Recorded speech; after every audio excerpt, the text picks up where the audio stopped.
Hello বন্ধুরা, এই যে ওজুদার কালকে পা কাটে গেছে, ঠিক আছে? এই যে দেখো পাটা কাটে গেছে কীভাবে, কী কষ্ট হচ্ছে ওজুদার। তাও সকাল সকাল আমার বাড়িতে চলে এসছে। দেখো, আমি এই জন্য ওজুদ দাদাকে নিয়ে ভিডিও করি, আর তোমরা যা পাচ্ছ তাই কমেন্টে বলে যাচ্ছ।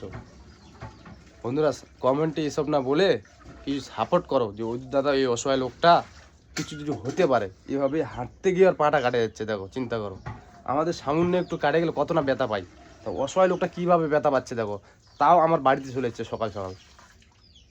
চিন্তা করো, আর তোমরা যা পাচ্ছ তাই কমেন্টে বলে যাচ্ছ।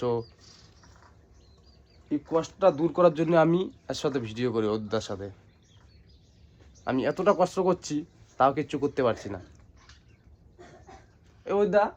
ওইদা তা পাটা কেমন করে কাটলি? এই টোটো চড়ি ছোটো ছোটো পাটা কাটি গিয়েছে। দেখো, টোটো চড়ে পা কাটে গেছে, তার কোনো না কোনো দাদা নিয়ে গেছে, ওকে নিয়ে যেয়ে ব্যান্ডেজ করে দিয়ে নিয়ে গেছে। কতটা কেটে গেছে দেখো, এই যে কতটা কেটে গেছে ওর পাটা। কি বলবো দাদা, এই কষ্টটা দূর করার জন্য প্লিজ হেল্প করো, ওকে সাপোর্ট করো বেশি করে, কিছু যদি হতে পারে।